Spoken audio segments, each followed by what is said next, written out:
Hey guys, good morning, I should say, not good evening, good morning.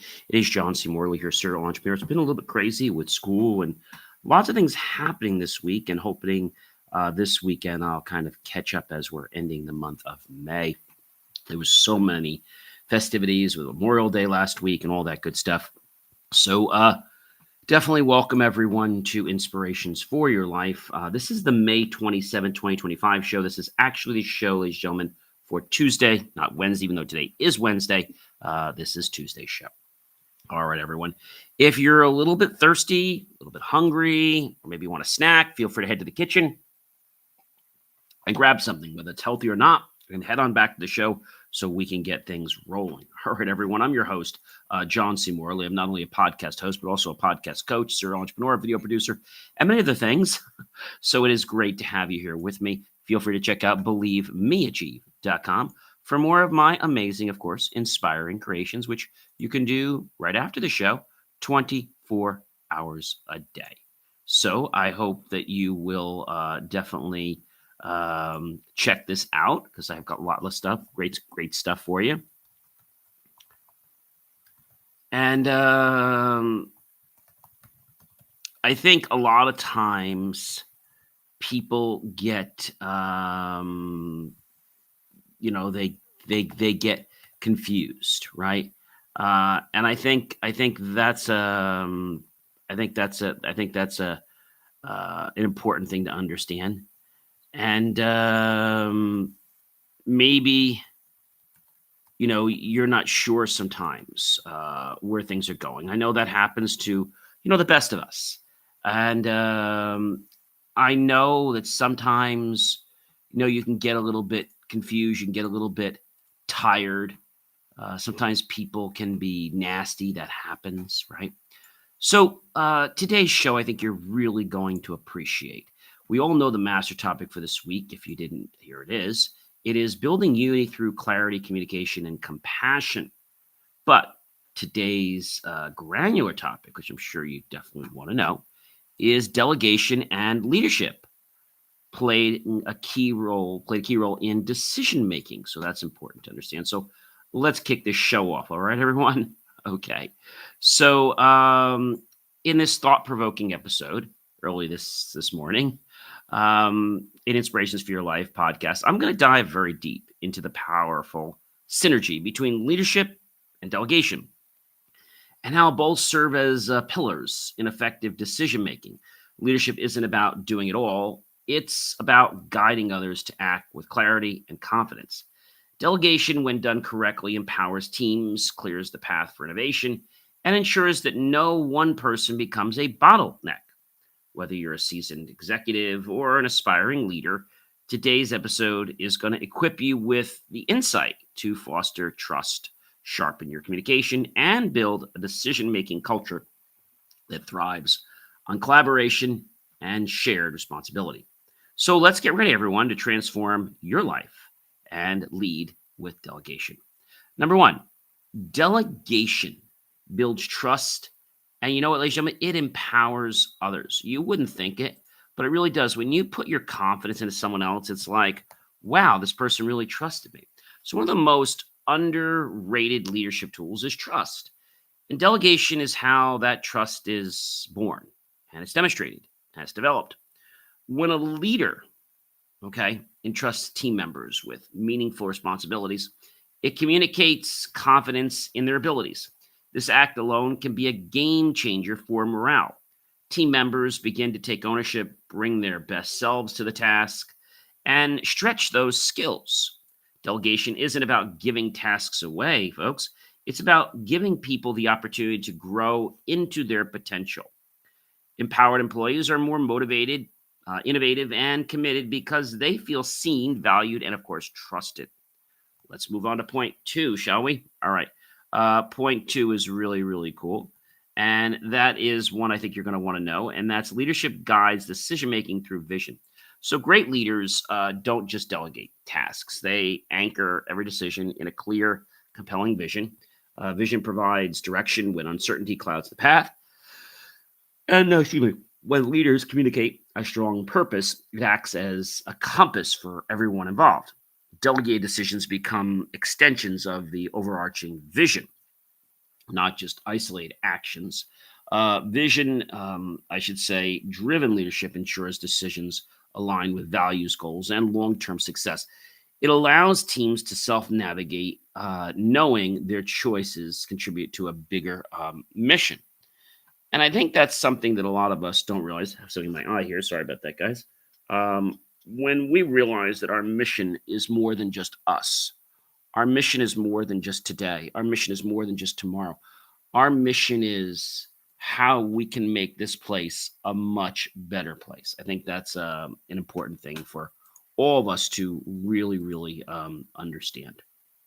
And so I hope you will realize that delegation, guys, definitely, yeah, it prevents bottlenecks. When leaders try to keep all decision making to themselves, projects stall, deadlines get missed, innovation is stifled, delegation acts as a release valve for those pressure points. It distributes the load, allowing decisions to be made at the right levels without constant executive oversight. This speeds up workflow, energizes teams, and allows the organization to stay agile.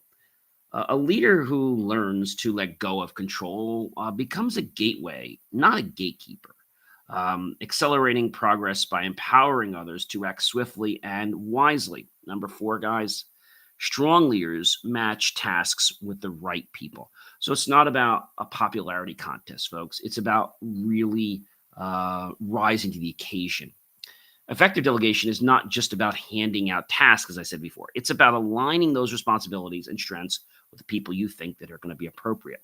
The best leaders know, okay, their team and all their members well enough to match people with projects that are going to suit their skills, passions, and their growth potential.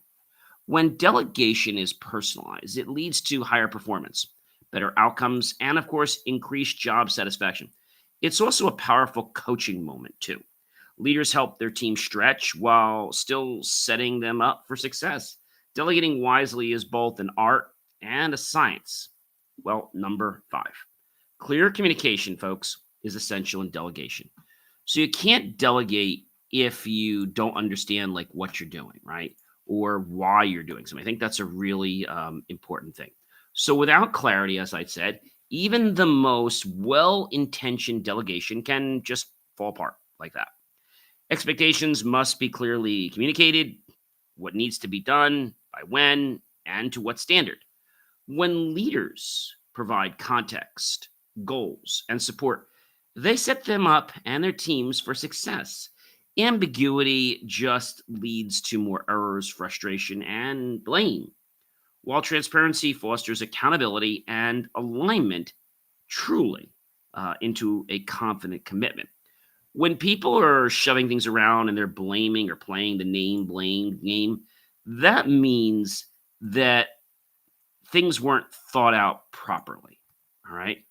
And now that you understand that you can mitigate the name game if you just take accountability for your actions and you get your team to take accountability for their actions. So, accountability, guys, supports better outcomes. And this has been shown in so many things, whether it's sports, whether it's business, um, so many places. Accountability is what holds the structure of delegation together. When roles are clearly defined and expectations are agreed upon, it becomes easier to measure progress and address issues proactively. Accountability doesn't mean micromanagement, it means mutual respect and responsibility. It encourages teams to check in, course correct, and stay aligned without fear or pressure, similar to following your GPS in your car. Well, hopefully you follow your GPS, right? When teams know they'll be held accountable in a constructive way, they magically rise to the occasion and take ownership of the outcome. That's important. Number seven, micromanaging undermines delegation. So, micromanaging is the quickest way to destroy trust and paralyze progress. When leaders delegate but constantly interfere, they send the message, I don't trust you. This not only demoralizes the team, but it also drains the leader's own energy and their attention's focus. The point of delegation is to free up the leader to focus on vision, strategy, and to not keep one hand on every task. True leadership, folks, means stepping back so others can step up. Trust the process and the people behind it. Too many times leaders feel, you know what, I need to get in the spotlight. No, you don't.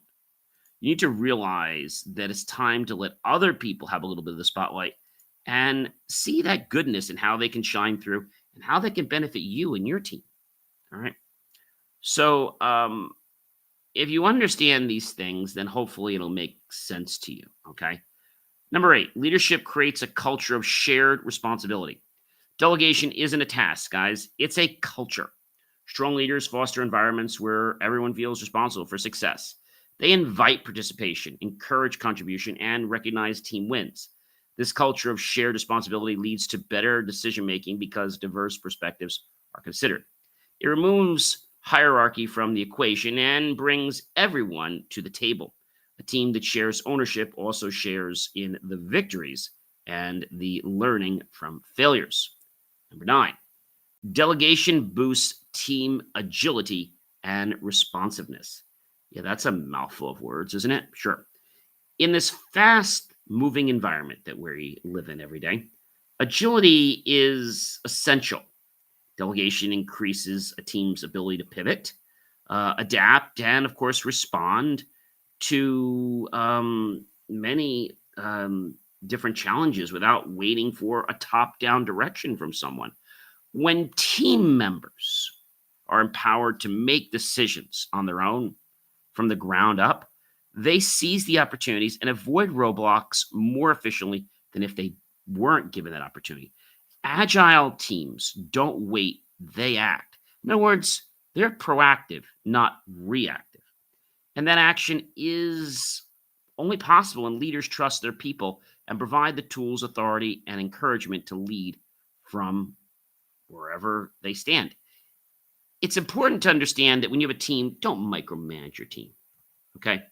I understand you got to check in on things, but don't micromanage them. They don't like that. And it's also going to make their productivity go way down. Number 10, great decisions come from empowered teams. So if you build the team up, they're going to make some great decisions for you. At the heart of every great decision is a team that feels empowered to make it. Empowerment fuels creativity, collaboration, and courage. It turns passive employees into active problem solvers. When leaders delegate with clarity, trust, and purpose, they create decision makers, not just doers. These empowered teams move from simply executing plans to shaping the future of the organization. When everyone leads, everyone wins. I know a lot of people say to me, John, I can't lead because someone else is leading. No. You see, when you're a leader, leaders can work with each other. Leaders have a way, been doing this for a long time, of magically embracing people, embracing their talents, embracing those strengths, and embracing those weaknesses. And when we truly embrace those talents and those weaknesses, it's at that moment that we create this shift, this really powerful opportunity. Now, guys, we're at that point in the program that I love. So I'm going to give you a personal story for each point today. Okay. And it's my hope, okay, that by doing this, folks, that you're going to be able to really understand what I'm doing. And when you do that, you're going to say, you know what, John? I didn't know that was possible. I didn't know that I could do that. I didn't know how I can empower someone. Do you know how to empower your team? Or do you just kind of give up at the pass? I mean, that's the thing. If you don't know how to empower your team, well, you should figure out how to empower your team. And I know that sounds like an oxymoron, but I'm telling you the truth, guys. If you can't empower your team, how can you ever expect them to lead for you? How can you ever expect them to be autonomous, which you want them to be? You don't want to micromanage them. You don't want to know about every little task. You want them to be better, right? You want them to learn at what it is you're doing. And I think that's a real key thing. So my first one is this: delegation builds trust and empowers others. Years ago, I was working on a team for a product launch that had a lot riding on it. I was used to doing most of the critical work myself, but this time I handed over some responsibility for the campaign to one of my junior team members. At first, I was nervous as you can't believe, but I took the leap, shared clear expectations, and gave space. What happened was they blew me away. Not only did he exceed performance targets, but he brought new ideas I never considered before. That single one moment shifted my leadership style. I learned that empowering someone doesn't just lift the work off your shoulders, it unlocks their brilliance. And when we can stroke somebody's ego, not for the wrong reasons, but for the right reasons, I think that's something that a lot of people live for. My second point is leadership guides decision making through vision.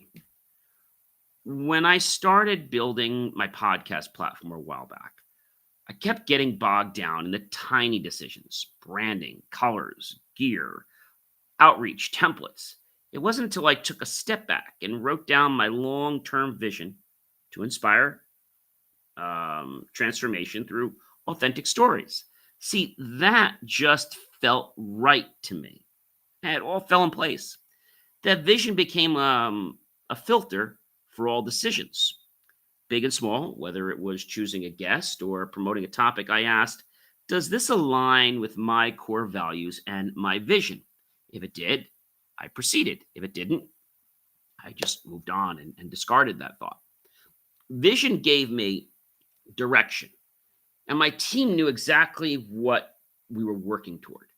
They knew things that would waste my time, so they got very good at disqualifying guests that were not going to fit into my repertoire for my brand. Number three, guys, delegation prevents decision making bottlenecks. I once managed a small company before I had my own, and every decision was ran through me. That was a big mistake. Our team was very talented, but I was the one stalling progress. One week we had a client emergency and everything froze because I was not reachable. I was on a plane. Well, I'm entitled to take a trip. After that, I created decision trees, empowered our leaders to act within their zones, and trusted them to make calls. The shift was massive: less waiting, more doing. We became faster, more adaptable, and everyone felt more responsible. It wasn't just efficient, it was liberating. And when people really had a serious question decision, they reached out to me. And oftentimes I said yes. But they just wanted to reach out because they thought it was something big and they wanted to make sure that they were on the right, let's say, trajectory. Number four, strong leaders match tasks with the right people. Now, this isn't just BS or propaganda. This is the truth, guys. True leaders understand this. During a community fundraising campaign I ran, I mistakenly assigned the social media strategy for this campaign, even though I've been doing this for a long time, to someone who has, let's say, the ability to work a lot better with spreadsheets than storytelling. Of course, it flopped. Then I took time to reassess the team strengths. I reassigned tasks based on individual talents. The data wizard handled donor tracking, and our creative intern took over social media. The result? Engagement doubled and donations soared. Matching the right person to the right task isn't just smart, it's essential for success. And when you can get somebody into a position that allows them to ignite their passion,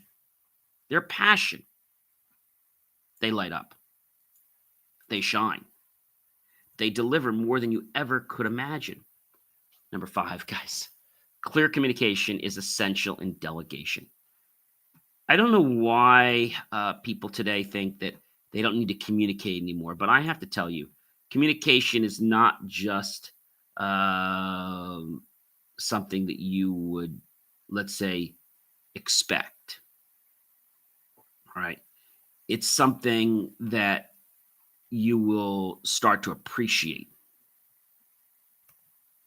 All right. So, clear communication is essential in delegation. One summer, I was working on a nonprofit event where I asked a volunteer to handle the check in process. I thought I was being clear, but on the day of the event, chaos just sort of rained from everywhere. No name tags, no seating order, no guest list at the front. It's like, oh boy, what am I going to do? My instructions had been vague. That taught me a hard lesson. Always communicate exactly what I need to have done. Now, when I delegate, I give context goals like, okay, you're going to handle the name tags. You're going to make sure the centerpieces are done. You're going to make sure that our guests are taken care of when they arrive. You're going to make sure that the food is all ready and correct. So I give context to everything now. It's not micromanaging, it's respecting the process. I think when you can give a context or something, that's not micromanaging. Micromanaging is when you're checking in on somebody every 5 seconds, right? But if I say, gee, I need you to do this and I need it to be around this with this type of thing, people appreciate that. That's not micromanaging. Number 6, accountability supports better outcomes. Now, this is something you'd be like, John, I don't understand this at all. Well, we talked about the importance of outcomes and of accountability. In a previous leadership workshop I hosted, one of the teams, let's say, slacked off during the challenging part of it, and they missed a major deadline for us. When I asked what went wrong, no one felt responsible. That was my wake up call. I hadn't set clear checkpoints or assigned owners. Since then, I implement accountability systems, shared dashboards, weekly check ins, progress reviews. Now, people know what's expected and they show up because they know they're seen. Accountability isn't pressure, it's structure with support. So I put together a flow chart, explain to people who needs to make this check in. Well, when it comes to food, you got to talk to Joe. When it comes to this, you got to talk to Mike. When it comes to this, you got to come to Fred. This one, you come to Tom. And then when anything's above that, you need to come to me. But I didn't need to get involved with a lot of things. I was mostly involved with things like how much money we were going to spend and whether I wanted to move forward with something after somebody had given me a report. So that's important, guys. Accountability is your key to success. If you're not being successful because of your accountability, well, that's your leader's fault. They can't fault you because you don't necessarily know which way you're going. Number 7, micromanaging undermines delegation. There was a time early in my leadership journey when I had my hands in everything, approving every email, rewriting every proposal, and even tweaking slide fonts. I thought I was helping, but I was suffocating the team. One brave teammate finally pulled me aside and said, "Hey, we can't grow if you won't let go." That was the mirror I needed. I stepped back, and surprise, things got better. People felt trusted and ideas flowed. Micromanagement may feel safe, but it kills innovation and motivation, and it gets people to basically not try. They don't even expand because they feel that they can't live up to anything. Number 8, guys, leadership creates a culture of shared responsibility. I once volunteered for a charity building project where leadership encouraged every volunteer to pitch in ideas, regardless of the role, from architects to teenagers painting walls. Everyone felt like a stakeholder. There was no hierarchy, just shared responsibility. And when one person forgot to bring tools, another jumped in without blame. So that atmosphere created deep camaraderie and momentum. Shared responsibility doesn't mean shared confusion, it means collective ownership and pride in the outcome. I want to ask you something, folks. Do you take pride in your outcome? Does your team take pride in your outcome?